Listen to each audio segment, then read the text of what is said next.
Je suis assise à mon bureau, une tasse de café fumant entre mes mains, quand le téléphone sonne. C'est un numéro que je ne connais pas, mais une intuition me pousse à répondre. Bonjour, ici Laura Lopez, détective privée. Comment puis-je vous aider? Une voix tremblante se fait entendre à l'autre bout du fil. Bonjour, je m'appelle Charles. J'ai besoin de votre aide. L'inquiétude dans sa voix est palpable. Ma femme, Sophie, elle semble distante. Je crois qu'il se passe quelque chose, mais je ne sais pas quoi. Je peux presque sentir son désespoir à travers le combiné. Dites-moi, Charles, depuis quand ressentez-vous cette distance? Avez-vous remarqué des changements dans son comportement? Ça a commencé il y a quelques mois. Elle passe beaucoup de temps avec notre conseiller de couple, François. Je pense qu'il a une mauvaise influence sur elle. Son commentaire éveille ma curiosité. François, dites-vous? Que savez-vous de lui? Il est censé aider les couples, mais j'ai l'impression qu'il ne fait qu'aggraver les choses. J'ai besoin que vous enquêtiez sur lui, sur Sophie. Je veux sauver notre mariage. Je sens une montée d'excitation mêlée à une inquiétude. D'accord, Charles. Je vais prendre votre affaire. Quelques jours plus tard, je retrouve Charles dans un café parisien, le tumulte de la ville en arrière-plan. Il est assis à une table, l'air soucieux. Je m'installe en face de lui. Parlez-moi de François. Il soupire, agitant une main nerveusement. Il a des méthodes étranges. Sophie lui confie tout, et je me demande s'il n'y a pas quelque chose de plus entre eux. Vous avez des preuves de cela? Non, juste un pressentiment. Mais je ne peux pas l'ignorer. Je prends note de ses paroles. Mon instinct de détective s'éveille. Je vais observer leur interaction. Peut-être qu'il y a plus que ce que vous pensez. Charles acquiesce, reconnaissant. Je vous fais confiance, Laura. Alors que je m'éloigne, je me sens déjà intriguée par François. Mon esprit s'emballe à l'idée d'explorer cette situation complexe. Les secrets sont enchevêtrés, et je suis déterminée à les déterrer. Je me tenais devant le bureau de François, mon cœur battant la chamade. J'avais décidé de me présenter comme une femme en détresse, cherchant des conseils pour mon propre mariage. Je savais que c'était risqué, mais c'était le seul moyen d'obtenir des informations sur cet homme qui semblait avoir une emprise sur Sophie. À l'intérieur, l'ambiance était feutrée, presque trop intime pour un bureau de conseiller. Bonjour, je suis Laura, dis-je en entrant, feignant un sourire nerveux. François se leva, un sourire charmeur sur les lèvres. Enchanté, Laura. Qu'est-ce qui vous amène ici? Demanda-t-il, sa voix suave et rassurante. Je pris une profonde inspiration, tentant de masquer mon anxiété. Eh bien, mon mari et moi traversons une période difficile. J'ai entendu parler de vous et je pensais que vous pourriez nous aider. Il hocha la tête, le regard perçant. Je suis ici pour ça. Parlez-moi de vos préoccupations. Au fur et à mesure que je parlais, j'observais attentivement. Ses méthodes étaient peu conventionnelles, presque manipulatrices. Il posait des questions insidieuses, poussant mes faux problèmes dans des directions que je n'avais jamais envisagées. À chaque fois que je mentionnais une difficulté, il changeait le sujet rapidement, comme s'il cherchait à éviter des vérités dérangeantes. Après cette première rencontre, je me sentais encore plus déterminée à découvrir la vérité. Lors d'une séance suivante, je remarquai Sophie et François échanger des regards chargés de sous-entendus.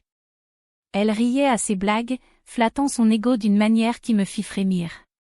Charles, assis à côté d'elle, semblait totalement inconscient de cette tension palpable. « Sophie, qu'est-ce qui vous fait sourire comme ça ?» demanda Charles innocemment, ignorant la dynamique qui se jouait devant lui. Sophie, réalisant la question, se tourna vers lui avec un sourire forcé. « Oh, rien, juste une blague de François. » Mais je savais que ce n'était pas juste une blague.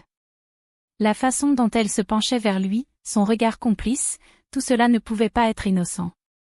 Mon instinct me disait que quelque chose de bien plus sombre se tramait derrière ces murs. Après cette séance, je pris la décision de suivre Sophie. J'avais besoin de preuves, de quelque chose de concret qui confirmerait mes soupçons. Je l'observais quitter le bureau de François, son allure légère, presque insouciante. Mon cœur se serra alors que je réalisai que je m'engageais dans un jeu dangereux, mais je n'avais pas le choix. La vérité devait éclater, et je serais celle qui la découvrirait. Je me suis installée à une table dans un café animé du Marais, le parfum du café fraîchement moulu flottant dans l'air. Mon cœur battait un peu plus vite en attendant Sophie. Je savais que cette confrontation serait délicate, mais je n'avais pas d'autre choix que d'affronter la vérité. Lorsque je l'ai aperçue, elle semblait nerveuse. Elle est entrée, ses yeux scrutant la pièce avant de m'apercevoir. « Laura, je suis désolée pour le retard », a-t-elle dit en s'asseyant, ses mains tremblant légèrement sur la table. « Pas de souci, Sophie. Je voulais te parler de François », ai-je commencé, observant sa réaction. Elle s'est raidie, un mélange de surprise et de défi dans son regard. « Que voulez-vous dire par là ? Il est mon conseiller et m'aide à traverser une période difficile avec Charles. J'ai remarqué que tu semblais très à l'aise avec lui, ai-je dit prudemment, cherchant à ne pas l'alerter davantage. Est-ce que tu es certaine qu'il n'y a rien de plus que du professionnel entre vous ? Bien sûr que non. François est un professionnel. Il m'aide à comprendre ce qui se passe dans mon mariage, a-t-elle rétorqué, sa voix un peu plus forte, presque défensive. Je l'ai fixé dans les yeux, ne lâchant pas prise. Sophie, je sais que tu le vois en dehors des séances. Des amis m'ont confié que tu parlais souvent de lui de manière personnelle. Elle a détourné le regard, la tension palpable. C'est faux. Vous ne comprenez pas. François est juste un homme qui fait son travail. Mais est-ce que tu es vraiment heureuse avec Charles ? Ai-je insisté, m'efforçant de lui faire entendre raison. Sophie a soupiré, luttant contre ses émotions. Je ne sais pas. Les choses ont changé ces derniers mois. Mais cela ne veut pas dire que je. Sa voix s'est éteinte et ses larmes ont commencé à couler. Je suis là pour t'aider, lui ai-je dit doucement, m'approchant un peu. Dis-moi ce qui se passe vraiment. Elle a pris une profonde inspiration, comme si elle pesait le pour et le contre. Peut-être que j'ai besoin de quelqu'un qui m'écoute vraiment, a-t-elle finalement murmuré. Je savais que c'était un début, mais il me restait encore beaucoup à découvrir. Je devais approfondir mes recherches, interroger ceux qui entouraient Sophie et Charles pour rassembler des preuves. La vérité était là, quelque part, et je me devais de l'exposer. Je me suis assise en face de Charles dans le café où nous nous étions rencontrés la première fois. La lumière du matin filtrait à travers les grandes fenêtres, mais l'atmosphère était lourde de tension. Je pouvais voir l'inquiétude dans ses yeux, et je savais que ce que j'allais lui dire ne serait pas facile à entendre. « Laura, qu'est-ce que tu as découvert ?» demanda-t-il, sa voix tremblante trahissant son anxiété. « Charles, Je pris une profonde inspiration, cherchant les mots justes. J'ai observé Sophie pendant ses séances avec François. Il y a une dynamique étrange entre eux. Qu'est-ce que tu veux dire par étrange ? Il se pencha en avant, un éclat de peur dans ses yeux. Il semble qu'il y ait une certaine proximité, quelque chose qui dépasse le cadre professionnel. Sophie flirte avec lui, et je crains qu'il ne profite de sa vulnérabilité, expliquai-je, mes mots pesant comme des pierres. Charles blêmit, ses mains se crispant autour de sa tasse. Tu veux dire qu'elle serait capable de me tromper avec lui ? Je hochai la tête lentement. Je ne peux pas en être certaine, mais les signaux que j'ai observés sont troublants. Je dois avoir des preuves, Laura. Je ne peux pas l'accuser sans rien. Sa voix était ferme, mais je voyais la douleur dans ses yeux. Je comprends, Charles. Je vais tout faire pour obtenir ce que tu cherches, mais il faut que tu sois prêt à tout entendre. Je savais que la vérité pouvait être dévastatrice. Je suis prêt, dit-il, déterminé. Fais ce qu'il faut. Après notre rencontre, je réfléchis à la meilleure façon de procéder. Je pris la décision de tendre un piège. Si Sophie rencontrait François en dehors des séances, alors il fallait que je sois là pour les écouter. Je préparai mon enregistreur, le cœur battant d'anticipation et d'appréhension. C'était risqué, mais je savais que je ne pouvais pas reculer maintenant. Je me demandais ce qui se passerait si je capturais une confession. La trahison, le mensonge. Tout cela risquait de faire éclater le fragile équilibre de leur mariage. Mais une partie de moi avait hâte de découvrir la vérité, peu importe à quel point elle serait douloureuse. Je me tenais caché derrière un arbuste, le cœur battant, alors que le soleil commençait à descendre derrière les immeubles parisiens. Le parc était presque désert, à l'exception de quelques joggeurs et d'un couple assis sur un banc. C'était un endroit paisible, mais je savais que la tranquillité allait bientôt être rompue. Sophie et François allaient se rencontrer ici, loin des regards indiscrets. J'avais placé mon enregistreur audio dans ma poche, prêt à capturer chaque mot. Soudain, je les aperçus au loin. Sophie, radieuse dans sa robe d'été, avançait avec une certaine légèreté, tandis que François, avec son sourire charmeur, l'attendait, les bras croisés. Je retins mon souffle, consciente que cette scène pourrait détruire une vie. Ils échangèrent quelques mots, puis François lui prit doucement la main, l'attirant vers lui. Mes entrailles se nouèrent. La chaleur de l'été semblait soudain glaciale.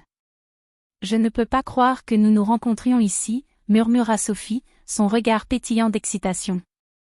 Chut, quelqu'un pourrait nous voir, répondit François, tout en glissant un bras autour de ses épaules. Ce que nous avons est précieux, ne l'oublie pas, je frémis. Chaque mot qu'ils échangeaient me coupait le souffle. C'était une danse d'amour, une trahison à ciel ouvert. Je savais que je devais partager ces informations avec Charles, mais l'idée de lui annoncer cette vérité m'angoissait. Je décidai de quitter ma cachette, mon cœur lourd. Le lendemain, je retrouvai Charles dans notre café habituel. Il avait l'air nerveux, comme s'il pressentait déjà la gravité de mes découvertes. « Alors, Laura, qu'as-tu trouvé ?» demanda-t-il, les mains tremblantes autour de sa tasse. « Charles, je ne sais pas comment te le dire. » Je pris une profonde inspiration. Sophie et François se voient en secret. J'ai tout enregistré. Son visage blêmit. Quoi? Comment as-tu pu? Je suis désolée. Je sais que c'est difficile à entendre, mais je pense que tu mérites de connaître la vérité. Il ferma les yeux un instant, puis les rouvrit, déterminé. Je dois lui parler. Je dois savoir. Je hochai la tête, mais une pensée me frappa soudainement. François n'était pas seulement un conseiller, il avait un dossier secret sur plusieurs couples, utilisant son pouvoir pour manipuler leurs faiblesses. Mon instinct de détective s'éveilla. Je devais découvrir ce qu'il cachait avant que la confrontation n'ait lieu. La vérité était plus complexe que je ne l'avais imaginé, et je n'étais pas encore prête à révéler toute l'ampleur de cette trahison. Je me tenais dans l'ombre d'un grand arbre au parc, mon cœur battant la chamade. J'avais tout prévu pour cette confrontation. Charles, la voix tremblante mais déterminée, était face à Sophie et François. Je pouvais sentir la tension dans l'air, une sorte d'électricité, alors que le moment de vérité approchait. Sophie, je sais tout, lança Charles, sa voix résonnant comme un coup de tonnerre. Sophie blêmit, ses yeux s'écarquillant de surprise. François, quant à lui, tenta de garder son calme, mais je pouvais lire l'inquiétude sur son visage. « Qu'est-ce que tu veux dire ?» répondit-elle, feignant l'innocence, mais je savais qu'elle était piégée. « Je sais que vous vous voyez en dehors des séances de thérapie. J'ai vu vos rendez-vous, continua-t-il, la colère se mêlant à la douleur. François, réalisant qu'il ne pouvait plus se cacher derrière son masque de professionnalisme, se redressa. « Écoutez, Charles, ce n'est pas ce que vous pensez. Sophie et moi, nous avons... » « Ne mens pas, François, » l'interrompit Charles. « Tu as abusé de ta position. Tu as trahi non seulement ma confiance, mais aussi celle de Sophie. » Ces mots étaient comme des flèches, transperçant le faux vernis de leur relation. Je m'approchai alors, sentant que ma présence était nécessaire. « Charles a raison, François. Vous avez manipulé Sophie et utilisé votre rôle pour votre propre intérêt, dis-je, ma voix ferme. C'est inacceptable. » François, piégé dans son propre filet, tenta de se défendre. « Je suis un professionnel, je fais ce que je peux pour aider les couples. » « Non, ce que vous faites est de l'abus de pouvoir, » rétorquai-je, le fixant dans les yeux.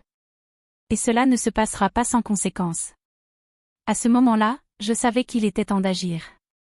J'avais rassemblé suffisamment de preuves pour alerter les autorités et le conseil de déontologie.